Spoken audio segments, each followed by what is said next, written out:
قربان قربان د ژوند لار زموږ د نن ورځې د خپرونې موضوع بیا هم له مرګه وروسته دویمه نړۍ.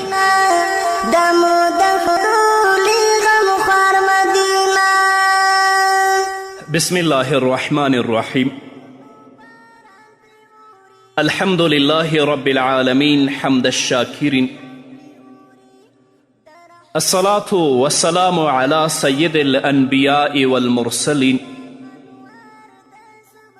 سيدنا ونبينا وشفيعنا ومولانا محمد وعلى آله وأصحابه الطيبين الطاهرين. قدرمنو اوریدونکو د ژوند د لارې د خپرونې مینوالو، السلام علیکم ورحمت الله وبرکاته. ستاسو روغتیا او خوشحالي د پاک رب نه غواړم، په دې هیله چې د صحت او عافیت جامې پر تن ولرئ او خوشحالي مو په برخه وي. دا دی زه محمد یاسین فهیم د ژوند د لارې د خپرونې په وړاندې کولو کې ستاسو په خدمت کې یم. زموږ د نن ورځې د خپرونې موضوع له مرګه وروسته دویمه نړۍ. قدرمنو اوریدونکو، د ټولو پیغمبرانو پیغمبري پر دې خبره راټوله شوې چې خلک به مړه کیږي او بیا به په داسې ورځ کې بیرته را ژوندي کیږي چې دوی ته به د هغوی د عملونو بدله ورکول کیږي. ظالم ته به د ظلم بدله رسیږي او چا چې ښېګڼه کړي هغه ته به د هغه د ښېګڼو بدله ورکول کیږي. نو له دې څخه څرګنده شوې چې د دنیا ژوند د انسان لپاره آخري گردش نه دی، تر دې وروسته هم ژوند شته. الله رب العزت په سورة صاد کې په 28 آیت کې فرمایي: ام نجعل الذين آمنوا وعملوا الصالحات كالمفسدين في الأرض ام نجعل المتقين كالفجار. آیا موږ هغه کسان چې ایمان راوړی او نیک عملونه کړي دي د هغو کسانو په څیر وګرځوو چې په ځمکه کې فساد کوي، او که موږ متقیان د فاجرانو په څیر کړو؟ همدارنګه الله رب العزت په صورت تغابن کې په 9 آیت کې فرمایي: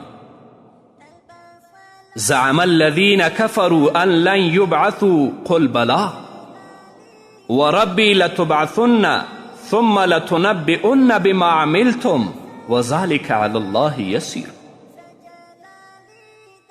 هغه خلک چې کفر کړی دی، کافران شوي دي،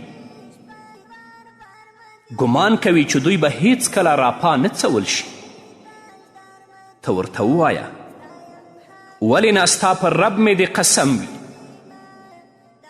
چې تاسې به راپاڅولی شئ، بیا به درته د هغه څه په اړه خبر درکول کیږي چې تاسې کړي دي، او دا کار په الله رب العزت باندې آسان دی، سخت نه دی.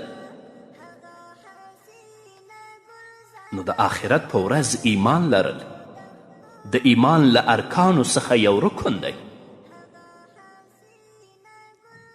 که چا بیرته راژوندي کیدل او حساب دروغ وګڼل،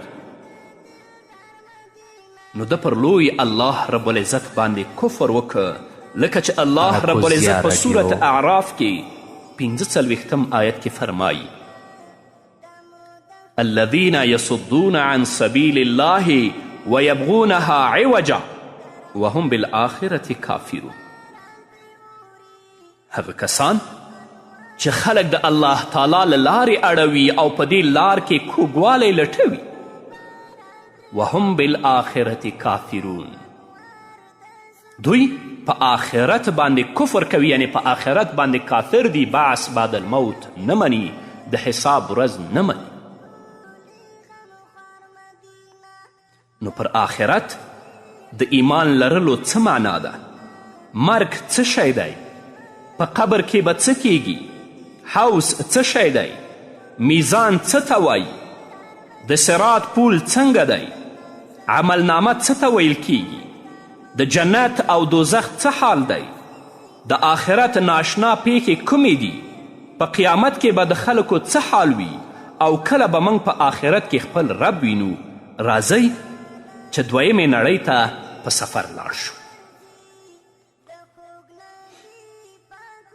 لومړی د آخرت په ورځ ولې ایمان لرو؟ الله تعالی دا فیصله کړې ده چې د دنیا تر ژوند وروسته به بل ژوند وي.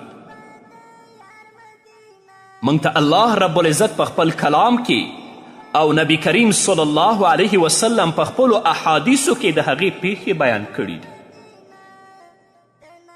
د هغې په خبرونو یې راته نصیحت کړی.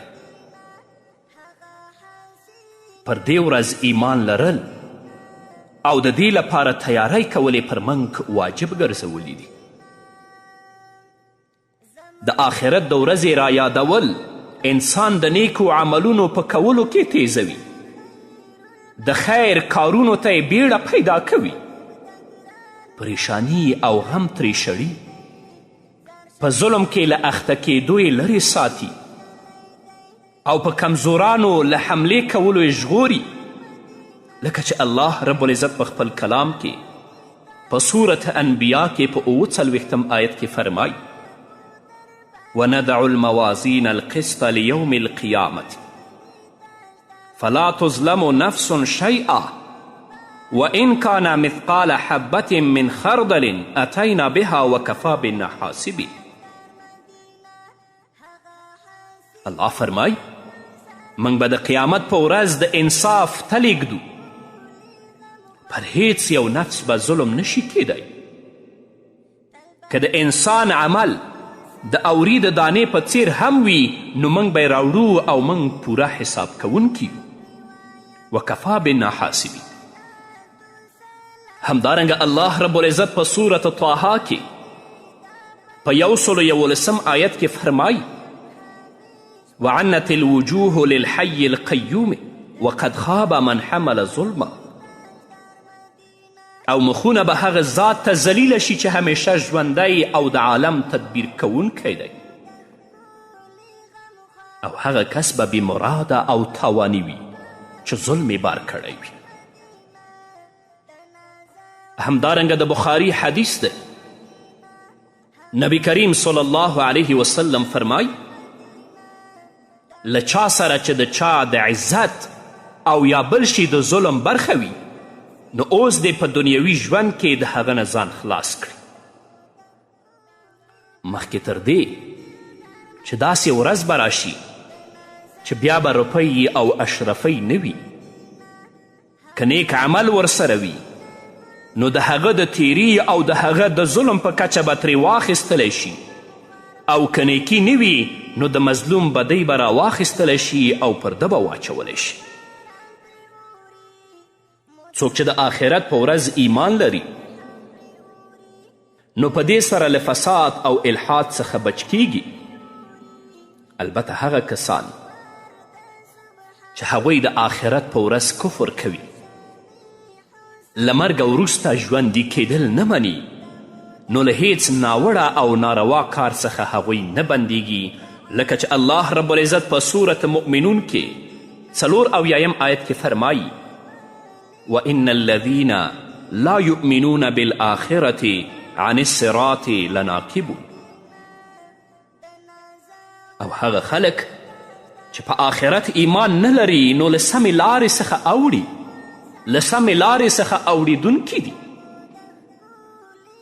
نو د آخرت په ورځ ایمان د انسان اخلاق ښایسته کوي، په مصیبتونو یې صبر پیدا کوي او پر هغه څه افسوس نه کوي چې ترې فوت شوي وي، ځکه هغه پر دې پوه دی چې ده ته به پوره ثواب په آخرت کې ورکول کیږي. لکه چې نبی کریم صلی الله علیه وسلم فرمایي، د بخاري حدیث دی: ما من مصیبت تصیب المسلم الا کفر الله بها عنه حتی الشوکة یشاکه. داسې هیڅ یو مصیبت نشته چې مسلمان ته رسیږي مګر الله تعالی په هغې سره له دې مسلمان نه ګناه لرې کوي، ګناه ترې رژوي. تر دې که د ده په پښه کې اغزه یې ملاړ شي نو هم یې پرې ګناه رژیږي، الله یې ګناه ترې ختموي. د آخرت په ورځ ایمان انسان دې ته راولي چې په خپل جرم اقرار وکړي او له هغې څخه د پاکوالي لار ولټوي. صحابه کرام له خپل ځان سره په حساب کولو او پاکولو کې زموږ لپاره ډیر ښه مشران دي. حضرت معاذ بن مالک رضی الله تعالی عنه یو صحابي و. یو ورځ معاذ بن مالک رضی الله تعالی عنه ته شیطان وسوسه واچوله او د یو انصاري سړي په وینځی اخته که. د خلکو له سترګو څخه ورسره پټ شه او شیطان ورسره دریم و نو یو بل ته یې ښایسته کړل تر دې چې زنا یې وکړه. کله چې معاذ له خپل جرم څخه فارغ شه او شیطان ترې لاړ نو حضرت معاذ رضی الله تعالی عنه وژړل، له ځان سره حساب وکه او ځان یې ملامته که. د الله رب العزت له عذاب څخه وویرېده، ژوند پرې راتنګ شه، ګناهونو راګیر که، تر دې چې ګناه یې زړه وسوځوه نو د زړونو طبیب ته راغی او د زړه د سخت ګرمایش له امله یې مخې ته ودرېد او محمد رسول الله ته یې وویلې ای د الله رسوله دې بنده زنا کړې ده، ما پاک کړه، ځان ته اشاره کوي. رسول الله صلی الله علیه وسلم ترې مخ واړو. حضرت معاذ رضی الله تعالی عنه ورته له بلې لورې راغی او ورته یې وویلې ای د الله رسوله زنا مې کړې ده، پاک مې کړه. رسول الله صلی الله علیه وسلم ورته وفرمیل خوار شي، لاړ شه له الله رب العزت نه بخښنه وغواړه او توبه ورته وباسه. حضرت معاذ رضی الله تعالی عنه لږ شان واپس شه خو بیا یې هم صبر ونشه نو بیرته رسول الله صلی الله علیه وسلم ته راغی او ورته یې وویلې ای د الله رسوله پاک مې کړه. رسول الله صلی الله علیه وسلم ورته ویلې خوار شي، ستون شه، له الله رب العزت نه بخښنه وغواړه او توبه ورته وکړه. هغه بیا لږ شان لاړه او بیرته راغی، وی ویلې ای د الله رسوله پاک مې کړه. نبی کریم صلی الله علیه وسلم ورته غصه شو چې زنا څه شي ته وایي. بیا نبی کریم صلی الله علیه وسلم امر وکړ، صحابه و کرامو هغه د دې ځای نه وویسته لاړ. دویم ځل بیا راغی، رسول الله صلی الله علیه وسلم ته ویلې زنا مې کړې، پاک مې کړه. رسول الله صلی الله علیه وسلم بیا وویسته، په دریم او څلورم ځل بیا همداسې راغی. کله چې خبره ډیره کړه نو محمد رسول الله پوښتنه وکړه دا خو به لیونی شوی نه وي. صحابه ویلې ای د الله رسوله موږ ته خو پکې هیڅ اثر نه ښکاري. بیا یې وفرمیل شراب یې څکلي نه دي، یو سړی پاڅېده او د ده خوله یې بوی کړه، د شرابو هیڅ بوی ترې نه محسوسېده. نو محمد رسول الله صلی الله علیه وسلم ورته وفرمیل ته زنا پیژنې؟ اوس چې معاذ بن مالک څه وایي دا به واورو، خو د یوې دمې نه وروسته. قربان قربان د دلدار مدینه د نازولي تاجدار مدینه. قدرمنو اوریدونکو بیا هم زموږ سلامونه ومنئ. محمد رسول الله صلی الله علیه وسلم معاذ بن مالک ته وایي ته زنا پیژنې؟ هغه ورته فرمایي هو، ما یوې ښځې سره هغسې حرام کار کړی لکه چې سړی له خپلې ښځې سره حلال کوي. رسول الله صلی الله علیه وسلم وفرمایل له دې خبرې ستا مقصد څه دی؟ معاذ بن مالک رضی الله تعالی عنه وفرمایل زه غواړم چې ته مې پاک کړي. نو له دې نه وروسته نبی کریم صلی الله علیه وسلم امر وکړ چې دا باید رجم شي، یعنی سنگسار شي. صحابه و کرامو رضی الله تعالی عنهم د نبی کریم صلی الله علیه وسلم د امر مطابق حضرت معز بن مالک اسلمی رضی الله تعالی عنه رجم کړ. کله چې په هغه باندې جنازه وشوه او دفن شو، نو نبی کریم صلی الله علیه وسلم له خپلو یو څو ملګرو سره په هغه ځای ورتېرېده. نو د نبی کریم صلی الله علیه وسلم په ملګرو کې یو ملګري بل ته وفرمایل ته دې ته وګوره چې الله رب العزت پرې پرده اچولې وه، خو هغه د الله رب العزت پرده په ځان پرې نه ښوده تر دې چې د سپو په څیر په کاڼو وویشتل شه او مړ شه. نبی کریم صلی الله علیه وسلم لږ وخت چوپ شه. بیا نبی کریم صلی الله علیه وسلم لږ شان مزل وکړ. کله چې نبی کریم صلی الله علیه وسلم لږ شان مزل وکړ، نو کتلې چې د لارې په خوا کې یو مردار خر پروت دی. هغه خر لمر بدبویه کړی او دومره یې پړسولی و چې پښې یې پورته شوې وي. نو نبی کریم صلی الله علیه وسلم وفرمیل فلانی او فلانی چیرته دي؟ هغوی وفرمیل موږ دا یو یا رسول الله صلی الله علیه وسلم. رسول الله صلی الله علیه وسلم ورته وفرمیل کوز شئ له دې مردار شوي خر څخه خوراک وکړئ. هغوی وفرمیل ای د الله رسوله، له دې مردار خر څخه هم څوک خوراک کوي؟ رسول الله صلی الله علیه وسلم ورته وفرمیل هغه سپکاوی چې تاسې د خپل ورور د عزت لږ مخکې وکړ،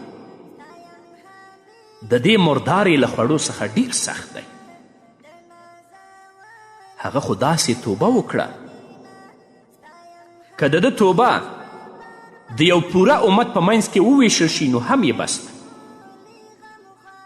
رسول الله فرمایي پر هغه ذات مې د قسم وي هغه همدا اوس د جنت په ویالو کې دی او ګوپې پکې وهي. معز بن مالک لره خوشحالي ده، هو زنا ترې شوې وه.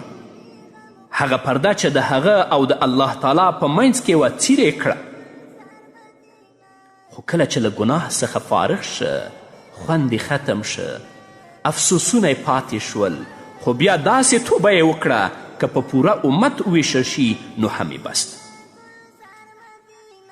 نو قدرمنو اوریدونکو، د آخرت په ورځ ایمان په انسان کې د امانت ساتنه پیدا کوي او له ځان ښودنې څخه یې بندوي، لکه چې الله رب العزت په صورت توبه کې 18 آیت کې فرمایي انما یعمر مساجد الله من آمن بالله والیوم الآخر واقام الصلاة وآتى الزکاة ولم یخش الی الله فعسى اولئک ان یکونوا من المهتدین.